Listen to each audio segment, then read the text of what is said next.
Hello guys, welcome to another YouTube video. It's your boy LittleBoy24 here, and today is going to be my spoiler review of I Know What You Did Last Summer, and let's get right into it. So, let's get the shocking part away from this movie that is very much different from Scream, very much different from Halloween, all these legacy movies, right? Is that instead of just random people becoming killers, it's one and a legacy character named Ray. Ooh, Ray becoming the killer is something very much new, very much you don't really see in a lot of movies, and seeing that is actually 3C Film said it, 3C Film said it.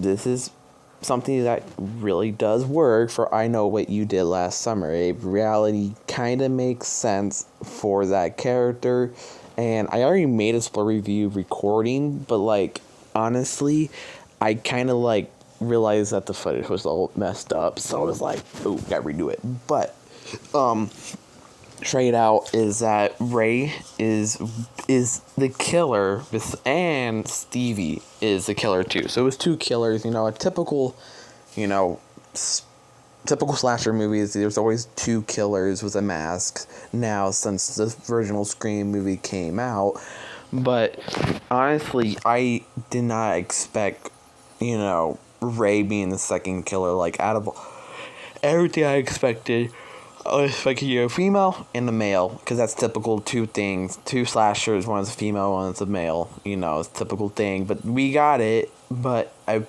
legacy character that has been almost killed and becoming the killer, from his past to his past trauma, it's just surprising.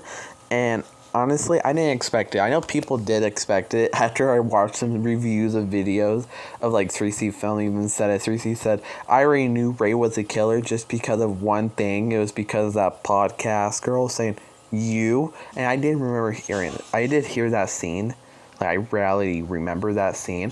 I just didn't put one thing to another saying, yeah, Ray is definitely the second killer. So, maybe I should have realized and noticed, but I didn't. So, but that means I at least enjoyed finding that out. But yeah, honestly, that was the most craziest thing out of it. Straight out, the two survivors. I'll put a picture of the two survivors because I don't really remember. So, I'm gonna put the two pictures of the survivors. Those were really two good characters. I just didn't like how they, let's say, ended off with her. And honestly, I want to get with the survivor before I talked about the killers. I was just talking about the shocking part of what they did. But honestly, how they have the survivors, I think is kind of good but goofy too. Because straight out, one gets survived being almost killed by Ray. And sadly, Ray does die in this movie. Because died from the new survivor. But straight out, she survived, and the girl that gets the girl that gets hooked from the stomach and gets pulled up, so made the wound more bigger, gets thrown in the ocean and survives. I don't know how she survives, but straight out, she's like, get me a hospital, and then she gets out, they both get out, and two survivors get out, and they're talking like nothing happened, bro. And they did not, it's like the main character did not see her boyfriend, her ex-boyfriend die and grab his bracelet. It's like the freaking other girl didn't lose two boyfriends within a week. It's just they just forget about it, and he's talking about TikTok and say, oh my god, you know what, Stevie's still alive, we might have to go kill her. Are you seriously?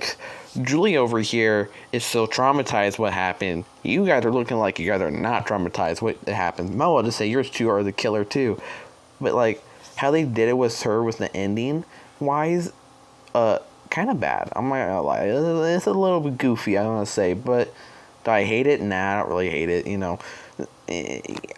This is practically part 3 of I Know What You Did Last Summer. It's not fully fleshed out. This is supposed to be a little bit of a new take. So, I do like it. If they do make a new part, I would definitely like to see them again. But, they're a little bit too goofy for me. as survivors. But then we go into the legacy characters, the two killers. Well, there's only one legacy killer, is Ray and Stevie, and those two were actually pretty good. Like Ray, understanding why Ray became the killer made sense, and why Stevie became a killer made sense, and how they're like, Stevie, you lied with us. And she's like, well, that's just before I find out who's the person that was in that truck. And I'm like, oh, that makes sense now. Because, like, I didn't think it was Stevie just because of how she acted and how she agreed. So, like, you really wouldn't expect Stevie to be doing that. But, maybe she did. So, it made sense. But at the same time, 3C Films kind of pointed it out where you kind of expect Stevie being the killer, too, just because of what we know about her past, her father, her addiction, and how they betrayed her, kind of. So you kind of had to really focus to really do that. I wasn't really focusing. I was just trying to get the story and get to know these new characters. So I wasn't really fully paying attention. Like some people that does pay attention, they would know that Ray and Stevie was a killer than anything else. I'd say you've just paid attention to the scene. But no, they were too good. They were definitely two killers. Like, Stevie wise, she has like split personality, bro. Like, she straight out switches up. Bro was like calm. It's like, oh my god, I want to die, blah blah blah. To crazy lady, very high tone, saying crazy stuff, saying stupid stuff, and it's like, whoa, you remind me of another killer that a lot of people do like. A lot of people do like this killer from Scream 5. I don't remember her character's name in Scream 5, but she was a killer. I'm going to pull it up right here.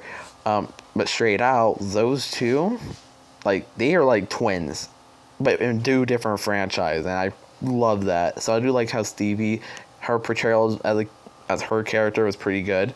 And Ray was pretty good too, because you kind of understand his point of view.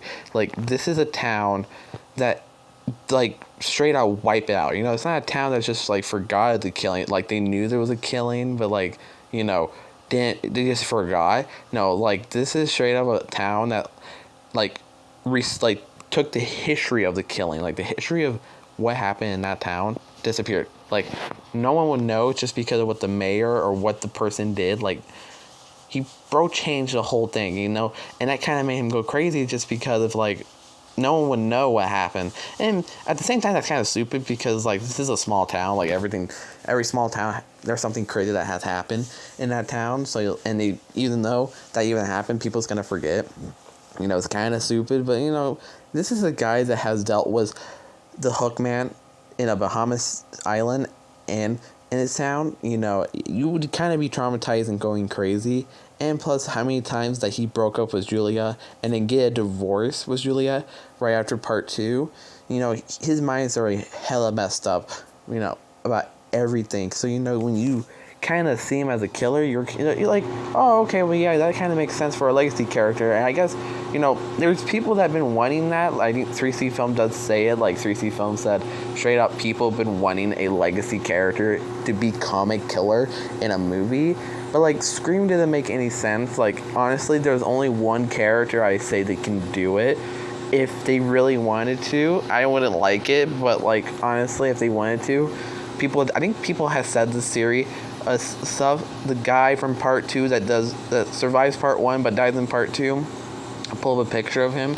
Straight out, people say he could have been the killer the whole entire time. I said hell no. But, as a legacy thing, the only thing I could see if they wanted to bring back a legacy killer would be Matthew Lillard's killer, Stu Macher. But, like, besides that, even people wanted Laurie Strode to be a killer because, like Dr. Loomis said and all these characters say, like, you look at Michael Myers for a long time, look into his eyes, you become evil. And, like, Laurie Strode practically saw his eyes. So, we just kind of, people wanted Laurie Strode to become a killer. Luckily, that never happened. But, like, people have been wanting it. And with this movie, it kind of works. I kind of like that.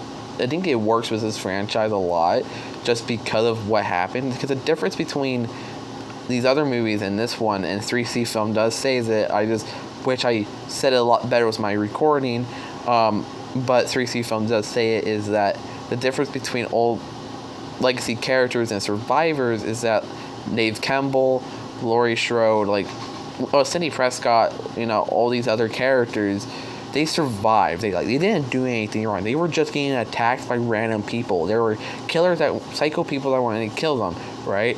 The difference between I Know What You Did Last Summer is that these is a group of kids that kill someone practically. The very first I Know What You Did Last Summer is Ray is the one that was driving the car, the one that was drunk, and it ran over the person. He's responsible of that stuff happening.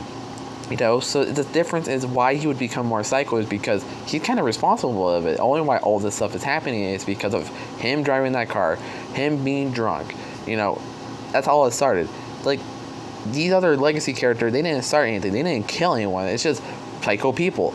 This one, they started it. They would have post-trauma from that stuff. And seeing him become the killer made total sense because of his past life, all that kind of stuff. So reality, I definitely loved Ray coming back and making him as a killer, because honestly that made total sense. And another thing I actually left that was my recording is that I was talking about how this movie kind of really focused on too much of the legacy stuff that happens in the past movies that I really don't like straight out. It has too much reference of famous lines. Like, when they brought Julia back, straight out, she starts with her yelling. The first thing we see her is her yelling. She's very much famous, and I Know What You Did Last Summer fans, and even Scary Movie made a reference, is of her screaming always. And they brought that back. Her famous line, "What are you waiting for? Come out. What are you waiting for?" from the first movie or the second movie. Straight out, she says it in here. They brought back Julia just to be, or Julia, or something like that, just to bring her back. And straight out, just be a character that oh my god, she's saying this in a famous scene, blah blah blah, and then do some reference to I Know What You Did Last Summer 2. I Still Know What You Did Last Summer, right? Oh my god, I think Teddy says it in the movie. He says, "Hey, why don't I just go to the Bahamas and hide over there?" And he's like, and then Ray was like, "Yeah, that's something I'm not gonna explain that we should not do, definitely." And I was like, "What?" Another reference. Teddy doesn't do another reference, at least for the Ray actor, is that, let's stop doing the Scooby-Doo stuff and let's get out of here. That's definitely a reference for Fred.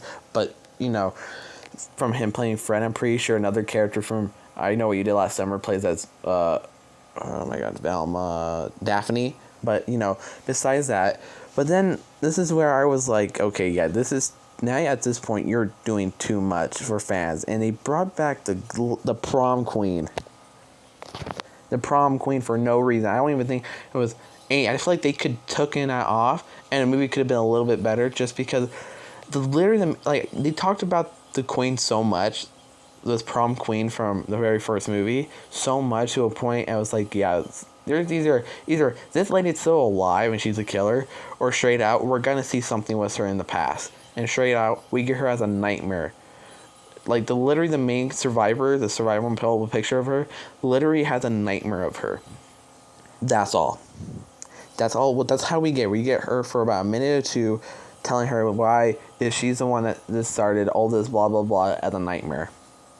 I was like, okay. I was at the movie theater okay, cool, but this is stupid, right? So besides that, straight out, I didn't focus on too much of the legacy. And the one thing I just thought about that I have one problem with the killers, Stevie and Ray, is that when we focus on them, you're going to see about 2 or 3 scenes, there's points where it's just Stevie and Ray, and you're talking like there's another killer out here, straight out. There's Stevie's like, Ray's like, "I'm going to protect you, Stevie, nothing's going to happen to you know what I mean?" And Stevie's talking she's getting chased. Ray's trying to protect her. You see them talking, and at the end of it, you find out they're the killer. So you're wait, so you guys are the killer, but these other scenes, you guys make it sound like you're not the killer. So that's one thing a lot of slasher movie does, kind of. So I'm gonna respect it. I'm not gonna hate the movie just because of that. This was more obvious than a lot of other slasher movies. I think that was not another scene that was no reason to have it in it. But yes, after we get done talking about the movie, let's talk about the post-credit scene. So the post-credit kind of scene starts with the lady that was in part 2, college roommate. I put a picture of her with young Julia too from part 2. you see her watching the news, finding out what happened in the town, what happened in this movie, and she's like, wow, Julie can never catch a break. And straight out, ironically, she knocks on the door, she answers the door, they're like, oh my god, are you okay? You need someone to talk to? She's like, yeah, but I have something to tell you. Pulls out this note, see a young picture of her head is crossed out, and straight out, she's like, ooh, who are we messing up? And she was like, I'm hoping you were going to say that. And in the note says it's not over. And I'm like sitting there, I'm like, what the fudge? So we're getting a part 2, but like, let's get this straight, guys. I don't know what, but how can they do a part 2? Because like, it says it's not over, but like, she was never part of this first movie. Like, she has no connection to it. And Ray is dead. You know, they killed Ray, but Stevie's alive. But like, what did Ray tell Stevie? That like, hey, if I die and you live, can you continue on our work and like kill everyone? You know what I mean? So like, I don't get it. My only thing I kind of think is either there's a new killer that is out for everyone, right? Or it's a original killer from part 1 or 2 that's coming back, and I'm like kind of like mixed on this. Like, it's kind of like unknown for me. Like, I don't know how they're gonna do a part 2. I'd watch it either way to see what they're doing. They just gotta bring back at least the new survivors, because there's no point of making a part 2 with these old survivors. It'd be like, what's the point of making a new movie with these new survivors if we're not gonna reuse them? You know what I mean? So post-credit scene was kind of iffy, but yes, like, it's gonna be straight out. If they make a part 2, I don't know how they're gonna make a part 2 just because of there's not that much of a fan base of it. It could get a part 2, maybe depending on the money. If they at least make a little bit of a profit, I guess they will make a part 2. But reality, I don't think so, just because where they released it wise, like straight out, you released it during Fantastic Four, Jurassic World, and Superman. 3 very much movies that people really wanted to watch this year. So you kind of put in a wrong date, wrong time to do it. But we're gonna ignore it. If they do make a part 2, I'll watch it. But knowing it, like 3C Films does say, a lot of times when short, like a franchise that is small that's trying to have sequels, you usually get a lot of more reboots than sequels. So knowing it, either it's gonna get a sequel or a reboot. But yes, this is done with my spoiler review. I give it a 7.5 out of 10, 3.5 stars. Not a bad movie, but it has too much of their legacy stuff and little story problems. Nothing too big, but yes. This is going to be the end of the video. Hit the sub, hit the like to see future videos, and have a great day. Peace.